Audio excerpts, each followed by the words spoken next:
Bapak-bapak yang terhormat, kita sekarang ini berada di area gedung Museum Benda-Benda Pusaka. Kita bisa melihat di sini seperangkat berbagai macam benda-benda pusaka, di antaranya dari zaman Kerajaan Kalupakuan hingga zaman Pajajaran, hingga zaman keturunan dari Pajajaran yaitu Pangeran Cakrabuana.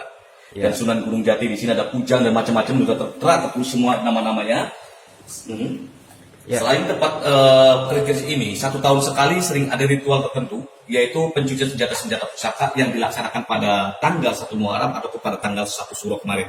Oh kemarin ya, 2 bulan yang lalu. 2 bulan yang lalu, ini sudah memasuki bulan Maulud. Ini ada juga tradisinya nanti. Itu tradisi namanya Panjang Jimat, Muludan. Nah ini mengarak berbagai macam senjata pusaka. Dan ada berupa makanan khas Cirebon, berupa makanan tradisional di sini, itu namanya makanan tradisional itu namanya panjang jimat atau nasi jimat. Nasi yang dibuat oleh para perawan sunti atau wanita yang tidak pernah menikah seumur hidup beliau, yang diutus oleh raja untuk membuat nasi dengan cara dikupas satu-satu dari padi menjadi beras. Itu insya Allah akan dilaksanakan dari mulai tanggal 1 Mulud hingga tanggal 12 Maulud nanti. Nah, selain ada benda-benda pusaka juga di sini ada peti. Ada peti untuk menyimpan busana pakaian yang merupakan bawaan dari ibunda dari Sunan Gunung Jati, yaitu peti menyimpan busana pakaian yang terbuat dari kayu, di mana dilapisi juga oleh mutiaranya di sini. Kalau di samping ini adalah peti juga menyimpan pakaian, tapi dibawa oleh salah satu istri Sunan Gunung Jati yang bernama Putri Ong Tinio, yang merupakan putri Kaisar Yunglau. Dan di samping ini ada replika lumbung padi yang terbuat dari kepengan uang logam zaman Cina. Dan di atasnya juga ini ada sketsa ukiran, namanya ukiran dari Mantingan yang menggambarkan peradaban kitab suci Kama Sutra dari India. Mantingan Jepara. Jepara ya, dari perbatasan Jawa Tengah dan Jawa Timur kalau nggak salah. Mantingan itu. Oh, Mantingan Rembang. Rembang ya, berarti masuknya itu ya. Rembang. Nah ini yang menjelaskan tentang tata cara orang suami istri berhubungan badannya. Nanti kelak akan terciptanya KB, 2 anak saja cukup, laki-laki dan perempuan. Ini dibuat pada tahun 1510. 1510. Dan ini ada pedang pelantikan untuk melantik para prajurit dari bukan dari Jawa, bukan dari Kesultanan, tapi dari salah satu jenderal Inggris, Jenderal Daniels. Inggris kalau nggak salah, jadi dari Inggris yang melantik untuk para prajurit beliau. Kalau yang di sampingnya ini ada senapan-senapan double up, bukan untuk berperang tapi untuk berburu saja. Oke. Ini masih meriam. Meriam ini pemberian dari warga Cina. Ini sebagai hiasan sebetulnya. Cuma banyak yang berversikan bahwa ini peluru meriam, tapi saya yakin bukan seperti ini peluru meriam. Kalau ini senjata dari para panglima perang di Cirebon di sini, namanya juga ada pedang sahabat dan sebagainya. Ini sudah tertera semua. Dan ini juga sama. Kenapa ini nggak mau disarungkan? Mungkin ada versi yang mengatakan di sini bahwa ada pedang-pedang ini kenapa nggak disarungkan? Ini biasanya korin atau kodamnya nggak mau disarungkan. Makanya 1 tahun terakhir kenapa ada pencucian? Ya inilah fungsinya seperti itu. Dan ini ada kereta utama, ikon dari Kota Cirebon, ikon dari Keraton Kasepuhan. Ada kereta yang lebih dikenal dengan sebutan kereta Singa Barong, yang dimana kereta ini dibangun atau dibuat pada tahun 1549 Masehi oleh keturunan Sunan Gunung Jati yang bernama Pangeran Angkawijaya atau Pangeran Losari. Arsiteknya bernama Penembahan Losari juga, dan pengukirnya bernama Ki Nataguna. Kereta ini ditariknya tidak menggunakan kuda, tapi menggunakan 4 ekor kerbau albino, kerbau bule. Kiai Slamet itu. Kiai Slamet. Nah yang di Jawa itu namanya Kiai Slamet, tapi sekarang keturunannya, karena Kiai Slametnya konon sudah mati, karena dibunuh oleh salah satu oknum di sana, keturunan di sana. Yang kedua, kereta ini bahan kayunya terbuat dari kayu laba. Kayu laba itu kayak apa? Kayu laban itu kita kenal mungkin kayu sonokling. Kayu kling. Iya. Di mana kayu ini dilapisi oleh serbuk intan dan mutiaranya. Kalau kita perhatikan banyak ornamen giter-giternya atau bling-blingnya. Ini adalah campuran intan dan mutiaranya. Bentuk keretanya yang merupakan perpaduan 3 unsur agama. Ini ada 3 binatang di sini, 3 hewan. Ada sayap dengan badan berbentuk seperti burung, yang melambangkan bahwa Cirebon ini bisa bersahabat dengan negara Arab yang beragamanya Islam. Ada kepalanya naga, karena Sunan Gunung Jati merupakan salah satu istrinya dari negeri Cina. Naga sangat dihormati dan dipuja di daerah Tiongkok. Bahwa Cirebon ini bisa bersahabat dengan negara Cina yang beragamanya Buddha. Ada belalai gajah. Belalai gajah ini adalah simbol bahwa Cirebon ini bisa bersahabat dengan negara India yang beragamanya Hindu, Ganesha. Karena pengikut Sunan Gunung Jati ada salah satunya dari Keling. Keling itu satu wilayah di daerah India. Keling itu artinya hitam. Makanya pengelola yang ada di makam Sunan Gunung Jati itu dari Keling. Ada juga kecamatan di Jepara itu ya. Ada juga ya Keling juga. Ya. Tapi itu banyak kan bawaan dari daerah India. Makanya Kalingga itu bukan ya? Kalingga. Kalingga. Betul, dari Kalingga India itu ya. Ya. Dari tiga kebudayaan ini, maka terciptalah senjata yang lebih dikenal dengan sebutan Trisula. Ya. Tri, tiga, sula tajam. Yang dimaksud bukan tajamnya senjata, tapi tajamnya alam pikiran manusia. Cipta, karsa, rasa. Keunikan dari kereta ini apabila berjalan, yang pertama sayapnya ini akan mengepak seolah terbang seperti burung. Lidahnya pun akan menjulat masuk seperti ular. Bodi kendaraan pun akan bergoyang. Arsitek orang zaman dulu sangat canggih sekali. Karena rodanya juga sudah bisa dibikin power steering bisa berputar kurang lebih 90 derajat. Di mana digunakan oleh sultannya saja pada saat melaksanakan acara ritual setiap tanggal 1 Muharram ataupun tanggal 1 Syuro. Masih dipakai nggak sekarang? Tahun 1942, kereta ini sudah tidak boleh dipergunakan kembali. Oh. Karena dua faktor alasan. Yang pertama, kereta ini penariknya sudah tidak ada. Terbobule di Jawa sudah jarang. Ya. Yang masih ada di Tanah Toraja dan Solo. Malah di Tanah Toraja diperjualbelikan cuma lumayan mahal harganya. Ya. Satu ekor kerbau bule konon bisa mencapai miliaran. Ya. Kalau di Solo nggak mungkin kita dibeli. Ya. Nah itu. Kedua, apabila dipergunakan kemungkinan rapuh. Makanya tidak boleh dipergunakan kembali, tapi menggunakannya apabila itu replikanya. Ada replika di belakang yang dibuat pada tahun 1995 yang biasa dipergunakan dalam rangka acara kirap keraton ataupun festival keraton se-Indonesia.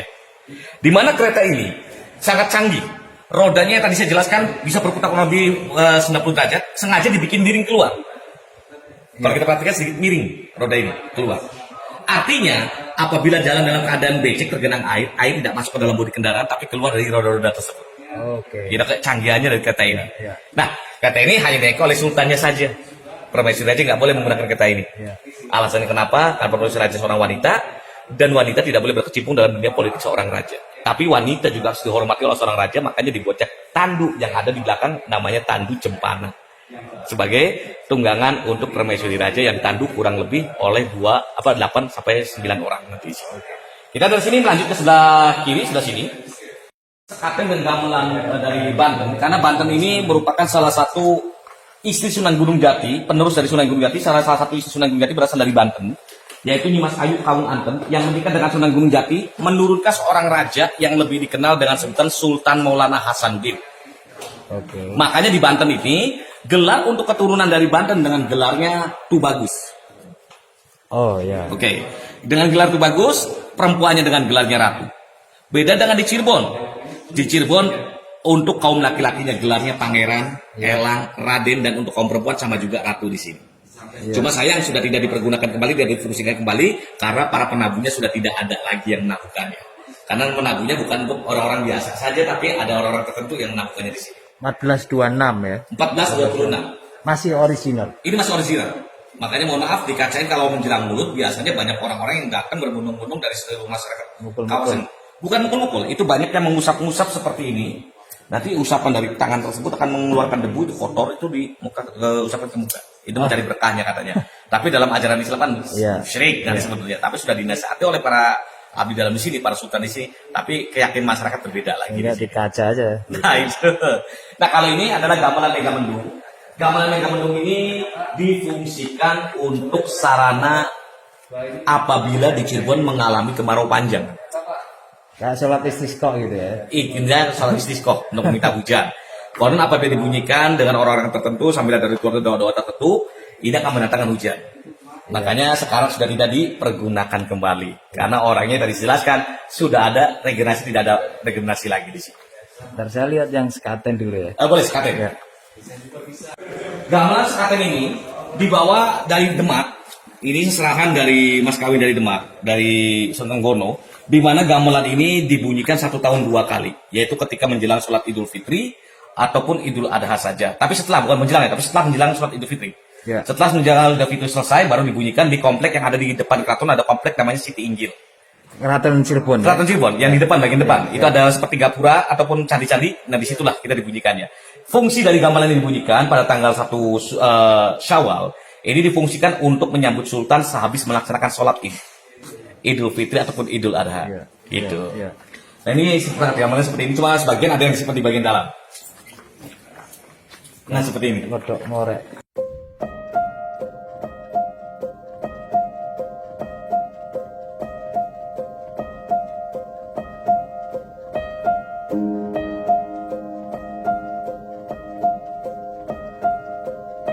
Peninggalan Sunan Kalijaga ya. Peninggalan dari Sunan Kalijaga, tapi bawaan dari seserahan Raja Demak di sana. Sultan Trenggono waktu itu. Mas itu Sultan Trenggono. Itu. Ya. Nah ini juga sama peninggalan dari para penggawa Keraton Cirebon di sini. Cirebon Tengah. Nah ini gambaran kamar Megamendungnya. Dan di samping dari kamar Megamendung ini juga terdapat satu peti, di mana peti ini yang menyimpan berbagai macam bentuk wayang. Di antaranya ada wayang kulit. Wayang kulit ini biasa diperagakan pada masa zaman Sunan Kalijaga untuk sarana penyebaran agama Islam. Jadi apabila wayang kulit ini diperagakan, dipentaskan, orang-orang yang beragama non-muslim itu wajib membayar tiket. Kita kenal sekarang tiketnya. Wajib membayar, tapi membayar bukan dengan uang, bukan dengan beras, tapi dengan mengucapkan 2 kalimat syahadat. Makanya hingga saat ini masih disakralkan. Kenapa dikunci? Ya mungkin ada mitos yang mengatakan kalau nggak dirawat ini takut berbunyi sendiri, walau bisawab lah di situ ya. Jadi bisa berbunyi sendiri. Makanya setiap Jumat Kliwon ini sering dicuci. Jumat Kliwon ini. Setelah melaksanakan acara sebelum sholat Jumat dibersihkan dulu, tapi bukan dicuci, maksudnya dengan apa, kuas dan sebagainya. Sebulan sekali ya. Sebulan sekali. Itu. Nah juga sama.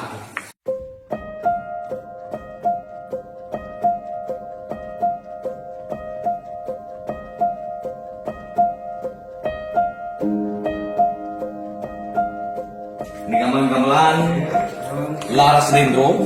Ini juga untuk peragaan biasanya di Cirebon ini untuk peragaan pemanggilan hujan juga di sini. Nah kalau di samping ini ada berupa jembatan, kereta jembatan yang tadi saya jelaskan yang digunakan untuk tempat duduknya para permaisuri raja. Di cara duduknya ini ditanduk kurang lebih oleh 8 orang.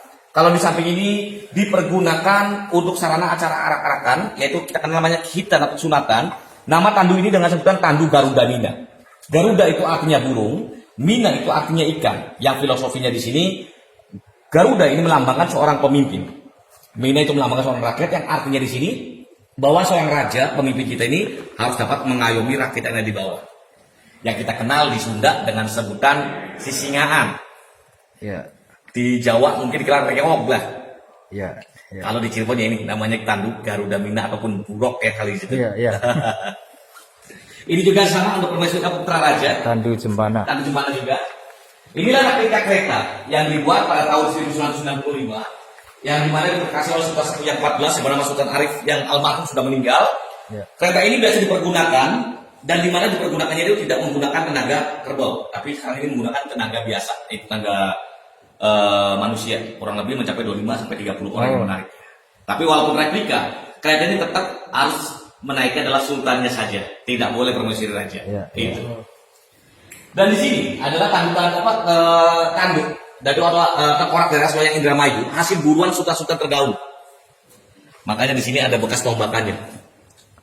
Jadi di Cirebon ini di daerah Indramayu itu ada alas loyangnya yang disepai, ada loyangnya ini alas loyang itu mah sudah jadi pembuktian sekarang ini. Dulu merupakan tempat penangkaran banteng-banteng, tempat untuk berburunya para raja-raja. Kalau di samping ini adalah fosil tengkorak buaya albino, buaya putih albino. Dari Kali Krian, dari belakang keraton ada kali, namanya Kali Krian. Iya. Besar ini. Ini diperkirakan panjangnya di atas 5 meter. Itu kepalanya aja soalnya. Belum dagingnya. Belum daging, belum badan dan sebagainya, belum sampai ekor ya itu. Dan ini adalah keris-keris peninggalan dari masyarakat yang tidak mampu merawatnya. Keris-keris ini 1 tahun sekali sering dicuci. Ini ada mitos yang mengatakan kalau masyarakat yang memiliki senjata pusaka tidak mampu merawatnya, alangkah lebih baiknya diberikan kepada Museum Indonesia. Karena kenapa? Karena orang-orang yang memiliki benda pusaka yang kalau tidak bisa mampu merawatnya, bisa mengganggu keturunannya, anak bisa sakit dan sebagainya. Karena orang tua zaman dulu kalau membuat senjata pusaka ini biasa mengundang khorin ataupun khodam. Nah disitulah yang khodam tersebut yang dikhawatirkan mengganggu anak keturunan. Itu. Ditipin sini aja. Betul, ditipin sini. Ini dari masyarakat yang tidak mampu merawatnya. Kecuali ini adalah pedang-pedang hasil rampasan dari bangsa Portugis. Ketika bangsa Portugis itu menduduki Sunda Kelapa.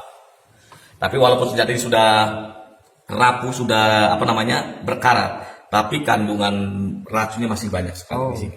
Makanya kalau kami mencuci, membersihkan senjata-senjata ini, kalau tersobek sedikit juga ini lumayan lama sembuhnya.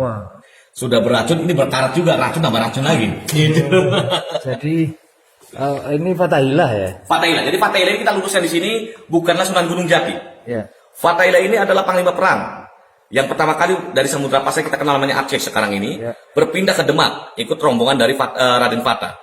Sultan Trenggono apa Raden Fatah? Raden Fatah. Raden Kali Fatah. itu masih Raden Fatah. Ya. Raden Fatah itu memperkenalkan Sunan Gunung Jati ikut dalam jejak rombongan Sunan Gunung Jati itu penyebaran agama Islam ke Cirebon. Ya. Disinilah diangkat menjadi menantu Sunan Gunung Jati. Hmm. Nah, pada tanggal 22 Juni tahun 1527, Sunan Gunung Jati memberikan maklumat mandat kepada Fathaillah untuk membantu merebut Sunda Kelapa pada masa itu oleh dari tangan Portugis penjajah. Ya. Setelah direbut pada tanggal 22 Juni, Sunda Kelapa ini berganti nama menjadi Jayakarta. Jakarta. Fathaillah ini mendapat gelar dengan julukan Pangeran Jayakarta. Ya. Ya. Tapi mohon maaf, makamnya tidak di Jakarta.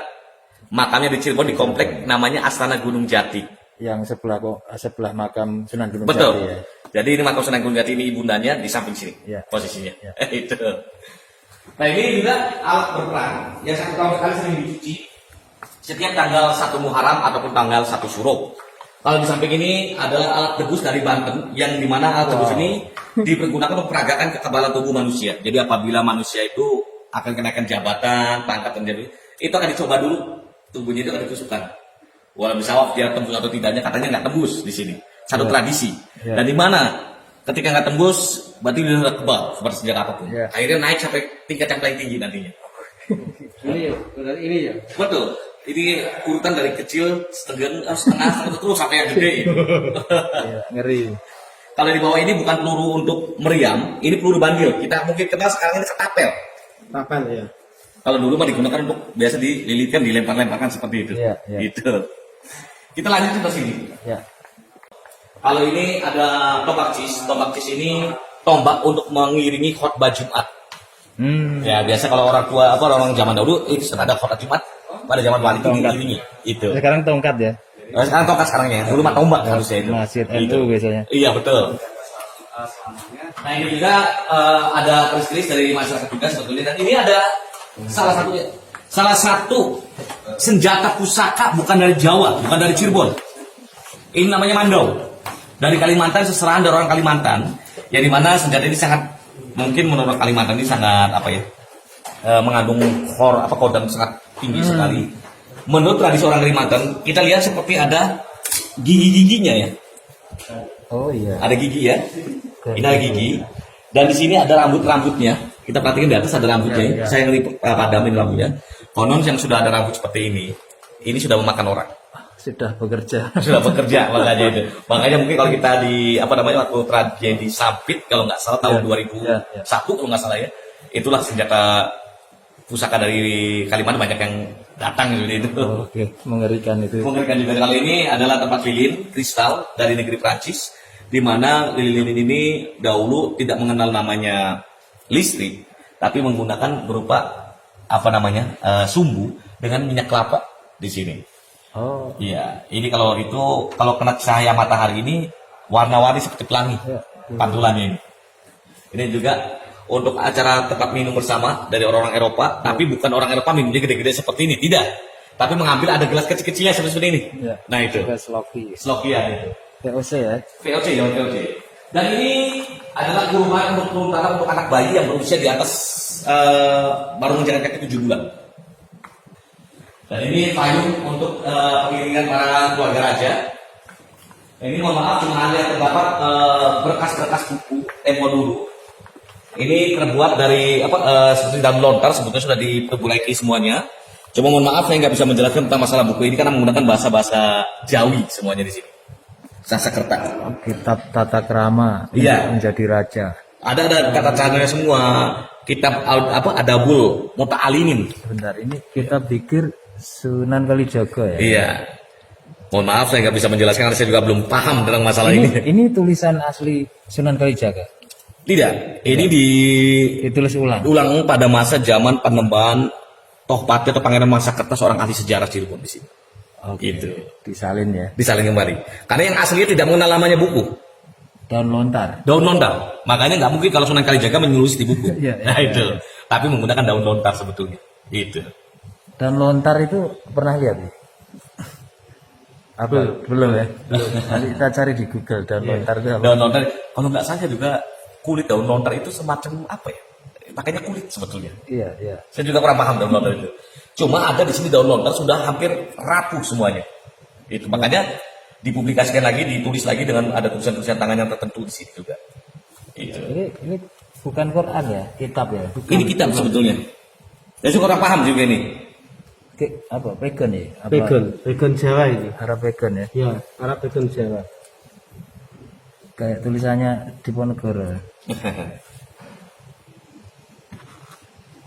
Katanya kata Jawa kuno. Ini juga sama, kitab-kitabnya juga. Dan ini tempat tinta untuk menyalin biasanya pada masa-masa itu. Kalau tinta ini berasal dari negeri Cina sebetulnya. Oh, Iya. iya. Silsilah Cirebon, Iya. Babat Cirebon. Ini juga sama, cuma tinggal seperti ini buku-bukunya. Itu ini Jawa sekarang apa Jawa Palapa itu? Tulisan Palapa. Bukan huruf Jawa sekarang ini. Kayaknya ini bukan. Ini Jawa lebih susah lagi. Iya. Makanya pembantu jarang bisa menerangkan tulisan-tulisan ini karena kami juga tidak diajarkan dalam masalah ini. Arkeolog. Arkeolog juga harusnya. Nah ini bekas-bekas yang sudah lampau sekali. Iya. Wow. Berapa usianya? Kitab Torekap dia ada. Ini sekitar diperbarui sekitar tahun 1700 sama Kundu. 1700 ya? 1700 kan sudah ada orang-orang Eropa yang datang ke Indonesia karena Eropa datang pada tahun 1500-an. Ini mungkin daun lontar ya ini mungkin. Bukan. Bukan, ini kelihatannya bukan seperti ini. Itu bentuknya kecil-kecil seperti ini. Daun lontarnya seperti ini. Kecil-kecil kalau kita lihat seperti bentuk gimana ya? Saya pernah lihat yang di dalam. Ya. Pernah lihat film apa namanya? Kerajaan. Apa?